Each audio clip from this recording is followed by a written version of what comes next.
Welcome, everybody, to Tuesday's edition of From the Nosebleeds. Joey Gunnar here with Trent Finnegan. We're going to be talking about the Broncos standings and what it all looks like in the AFC West, specifically after the Chiefs lost to the Jaguars yesterday. A huge loss, an upsetting loss. I mean, I was sitting here happy watching Trevor Lawrence run in after falling on the ground yesterday. I mean, just an incredible play from him.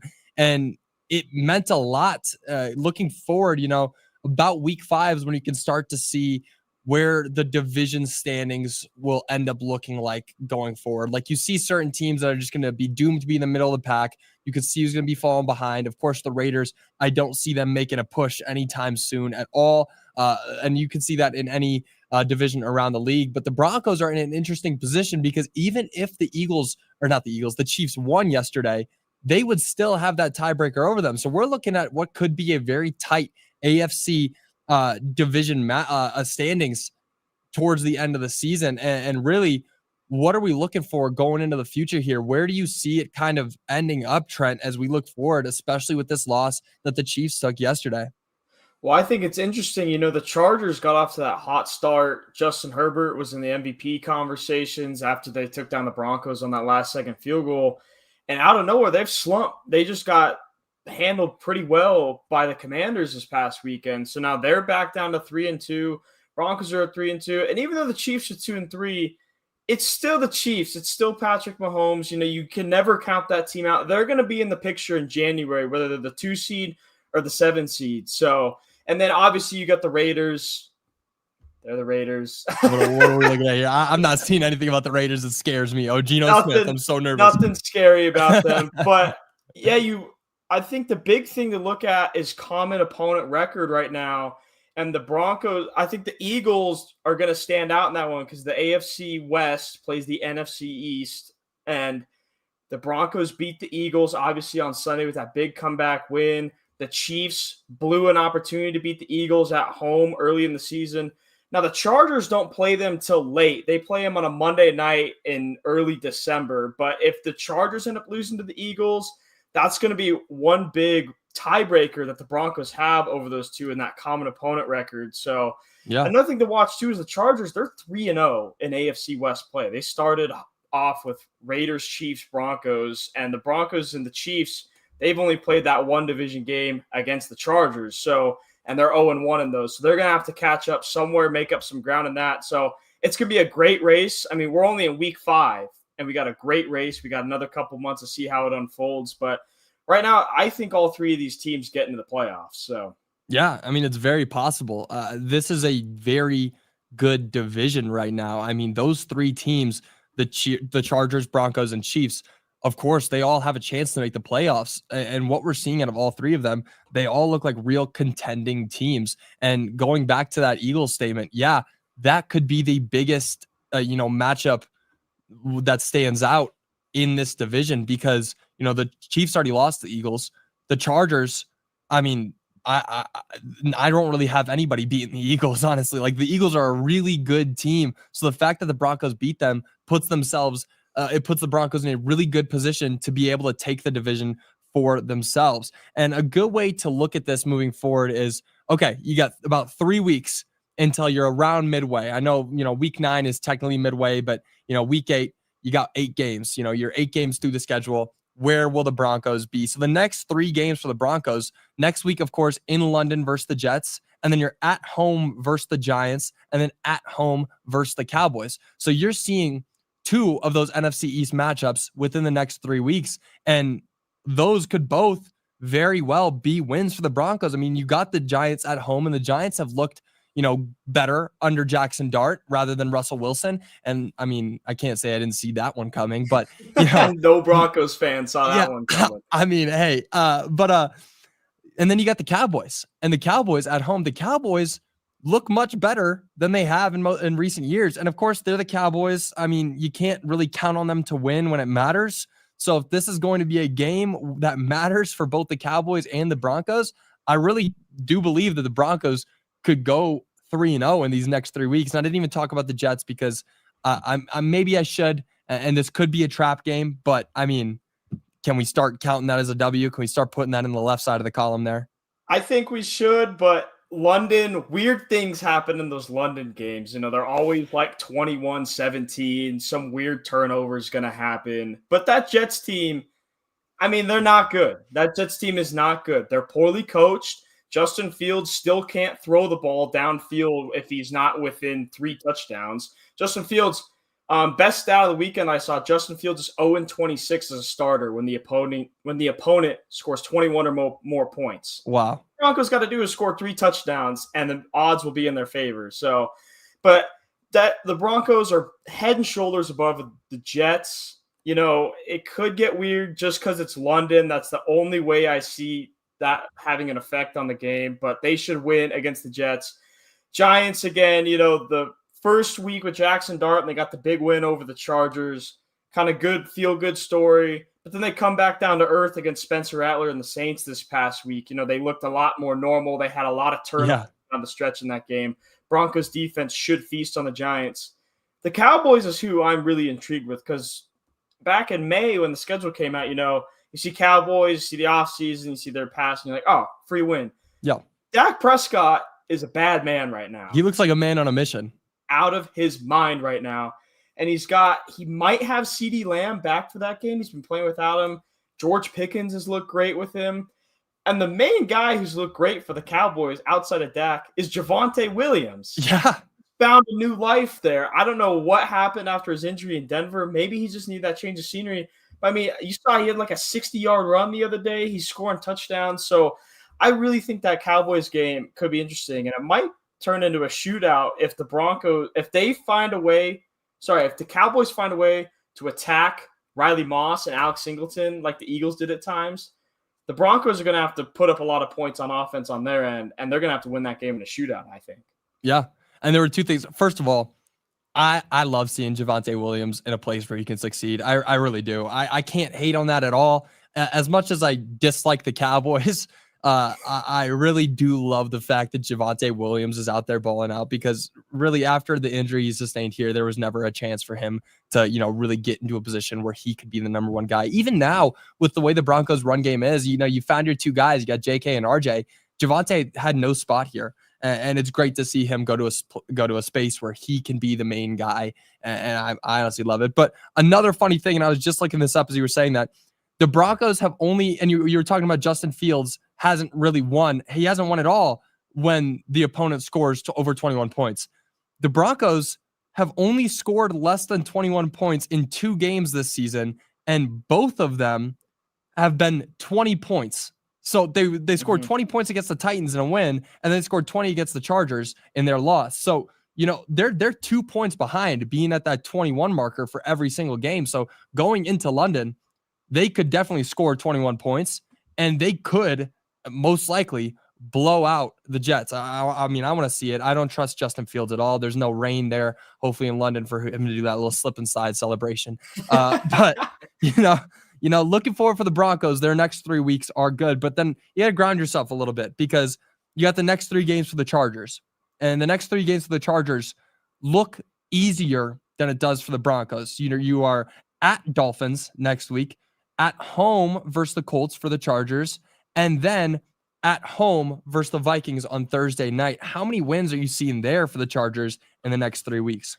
I think I'm seeing 2 there. The Dolphins are they have some cool players. They got Achane, they got Darren Waller, but they got Tua, and they're 1-4. They're going to need a head coaching change at some point. Yep. I think the Chargers are going to win that game.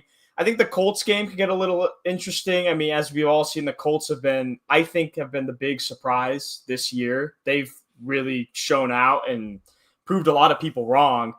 And then the Thursday night game versus the Vikings, I think, is interesting. They don't have to travel because it's a home game. So they get a short week, but they don't travel when the Vikings have to go across the country pretty much. And, the Vikings, they beat the Browns last week in London. They blew out the Bengals 2 weeks ago. But we were talking yesterday, how much weight does a win over the Bengals hold right now? Not a lot. Not much. Not a lot. And then the Browns game, the Browns defense is good, but the Browns offense we've seen just can't really move the ball. So, and with JJ McCarthy, I think that Chargers defense could really get after him. He's he's shown that kind of just rookie jitters at time where he's not really confident in his reads. He's getting a little antsy in the pocket. So I think the Chargers defense is going to play a difference in that Vikings game. It's probably going to be a little low scoring, especially because the Chargers have suffered some injuries on offense now with Marion Hampton going out. But yeah, I think they go 2-1 in that stretch, and they're going to be right there neck and neck with the Broncos at the top after that. Yeah. And one thing that will really be fun to watch about that Vikings and Chargers game is, of course, the reunite. I guess I can't think of the word, but JJ McCarthy and Harbaugh reuniting to go against each other.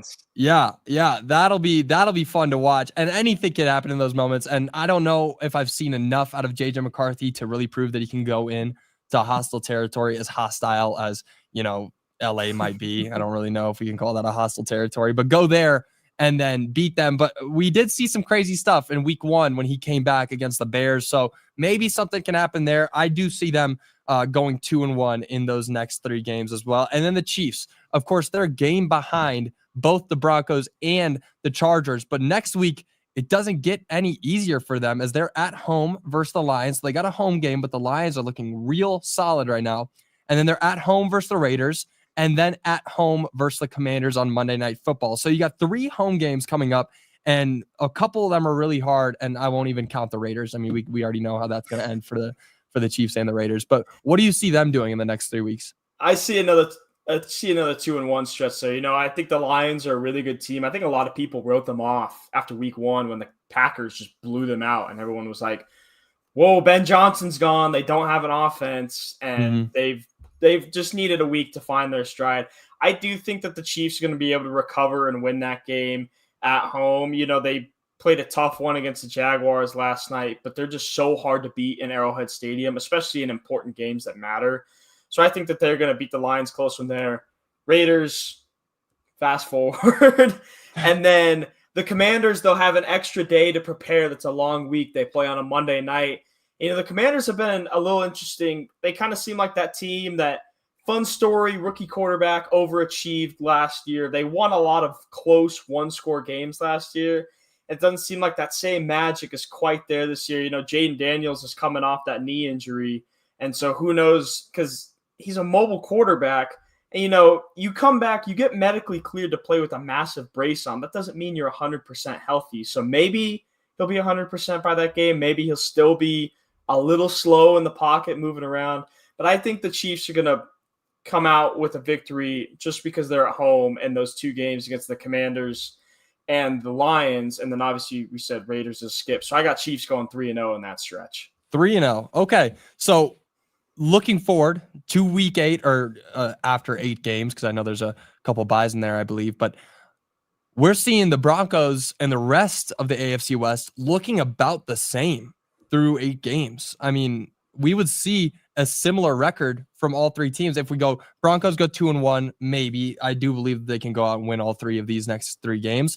Then the Chargers go 2-1 and the Chiefs go 3-0. We would see the standings look exactly like they would had the Chiefs won yesterday.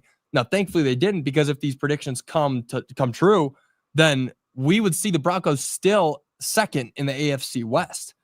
And what's really important is to get on these streaks where you're not seeing a division rival for a while and take advantage of it, because you don't want to go in and lose all the games outside of the division and then win the division ones, because that's not as important if you can't win where you're not playing a team you play twice a year. And, the Broncos don't have the opportunity to play a division opponent or a division rival until week 10 against the Raiders. And that one's on Thursday Night Football too. So that's honestly great, because you're getting your first shot outside of the Chargers at a division rival, and it's against the Raiders. So that should be one of those games where the Broncos can really get a taste of their division, a taste that they haven't had since, I believe it was it week 2 that they played, or week 3 that they played the Chargers. So you got a 7-week break between 2 division opponents. So they really need to make the most out of these upcoming games. And honestly, with how tight the standings could be in the West at the end of the season, the Eagles, going back to that could again be the most important win of the season. I mean, it's crazy what they were able to do and how important that win might be. I mean, What are you going to see here towards the end of the season? I mean, do you see all three making the playoffs, or do you see that Eagles win being more impactful than it seems? I do think all three make the playoffs, so we're obviously going to have the division champion gets the top four, and then we got 3 wild card spots. The 2 West teams are going to be in there. We'll call it the Broncos and the Chiefs right now because that's how it is. So we got Broncos, Chiefs as the 5 and the 6. But then you got to decide between the Patriots, who they have a real quarterback in Drake May. So I think that they're going to be in contention for that 7th seed at the end of the season. And then the AFC South, you got the Jaguars and the Colts, who both look good. The Jaguars are quietly just 4-1 now. I don't think that's getting. I believe they're first in the conference. Yeah. So you're going to have 2 South teams fighting for a spot. You're going to have 2 East teams fighting for a spot. And you're going to have 3 West teams. So somebody's getting the short end of the stick. So especially those AFC games, you got to win your conference games. I know having conference win percentage is a big tiebreaker in these scenarios, but it's not good. Even though you got the AFC North, which is just imploded to start the season. I mean, that looks like the Steelers might run away with the division. Yeah. Just the Ravens are so injured, but the Broncos can't let off the gas because the Patriots are right around the corner. And if the Broncos or even the Chiefs or even the Chargers maybe let off the gas, lose a couple silly games late in the season, and the Patriots just kind of keep climbing, building, you could be the 8th seed, no doubt. So you can't get complacent with, oh, we're fine, we're in the top half of the conference, because there are some good teams who are kind of hovering right below the wild card right now who could easily make a push. And the Patriots playing a last place schedule, they have a very, very easy schedule the rest of the way. Yeah. Who would have thought that it would be the AFC South that's really going to be putting some pressure on it? I mean, the Colts and the Jaguars, I did not predict that at all. Look at what those guys are doing. They're looking great. Both of those teams. And I'm going to be so honest. I am the biggest Trevor Lawrence hater. I really don't think that he's that good of a quarterback, but what he did yesterday proved me wrong. I mean, I was in shock. I was watching him. I mean, he was doing some incredible things with the ball. I mean, he looked dangerous, and beating a Chiefs team is never easy. I mean, beating this Chiefs team, is never easy. And he was able to do it in great fashion with the last minute drive for a touchdown and then holding them out of the end zone. And it was great. It was great. But moving forward, these games, all of them are going to matter more. I mean, when you're in a playoff push, when you're really looking to win the division, like Sean Payton said so many times in the offseason, every single one of these games matters, especially games like the Eagles, even if it is against the NFC, because look what it does for the standings. But moving on, we've got a big day today because it is the first day of Avalanche hockey. The first game of the season is finally tonight. Trent, how excited are you for the Avs to be back?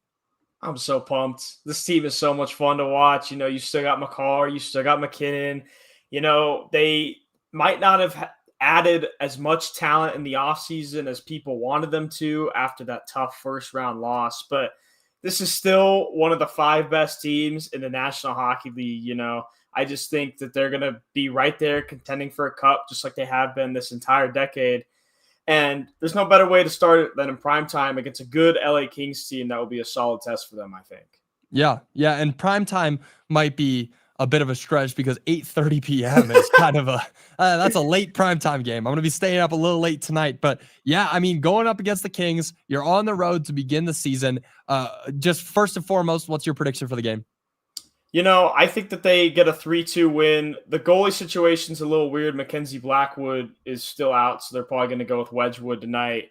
But I just think, get a little point from McCarr on the power play. I think if they can jump out early, just get a 1-0 lead. If they can be the first one to score, put them in a good position. But yeah, I got them winning 3-2 tonight. So exciting. I can't wait to see him back. And what we saw in the offseason, you touched on it, that they didn't, make any big acquisitions. There wasn't any big names that were brought in. But what did happen is that a lot of the names that came in during the season last year were retained. You saw Marty Necas, you saw Brock Nelson. These guys are staying with the team. They're going to go for this push. And those 2 guys, they were huge. What we saw this team become late in the season. As much as it sucks that they weren't able to get out of the first round against the Stars, and I'll touch on that more in a bit, but it sucks. But you saw what this team was capable of. There were flashes of brilliance from those guys that were brought in late in the season. And it really looks like a team that is built to win right now.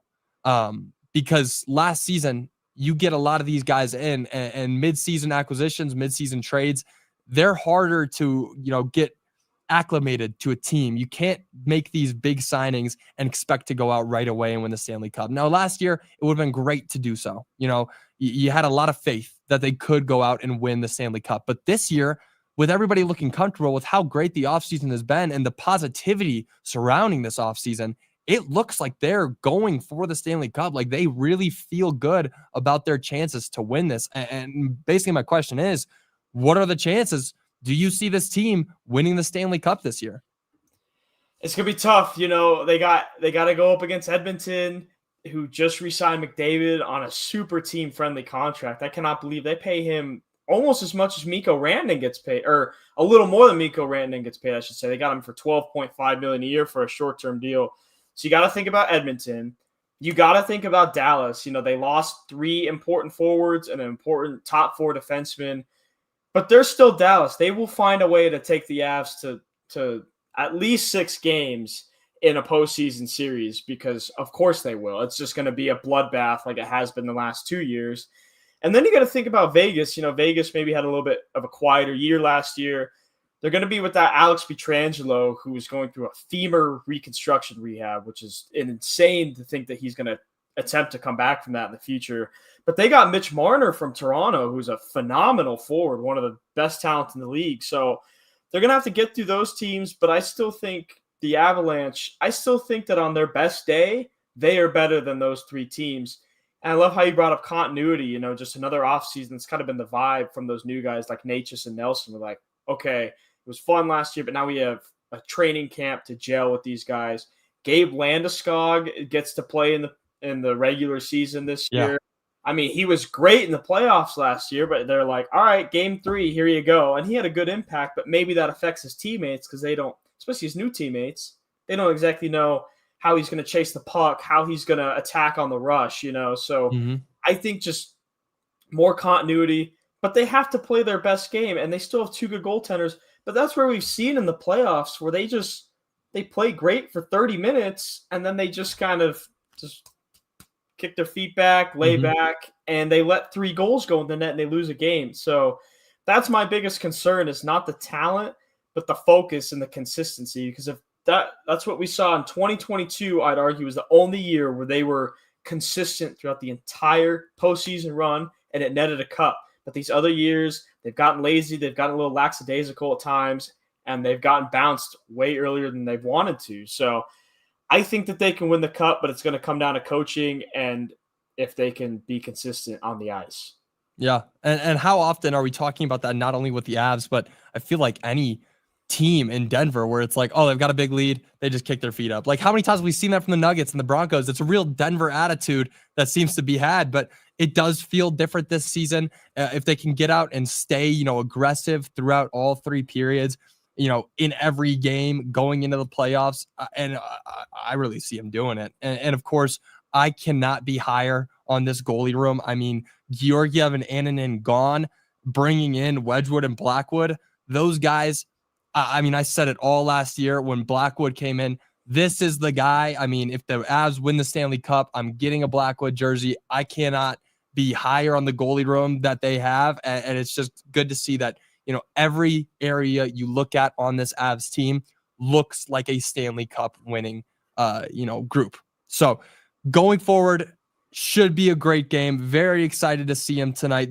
Our puck drop is at 8:30 p.m. tonight, and you can watch it on ESPN. So make sure to tune in and come back tomorrow when we're talking about that. But that'll do it for today's episode of From the Nosebleeds. So much fun hanging out with you guys. Had a lot of fun being here. And of course, we'll be back, of course, talking about what the Avs do in their first game, and then moving forward, what the Broncos are going to do. And then tomorrow we're going to do a new little segment where we're going to be looking at the NFL kind of in a whole and looking at some players that you might want to be looking at this weekend, especially if you like some fantasy. But will be a lot of fun. We will see you guys all tomorrow. Again, this is Joey, Gunnar, and Trent Finnegan, and we are bringing it to you from the Nosebleeds. Everybody have a great rest of your day. We will see you all later. Bye, y'all.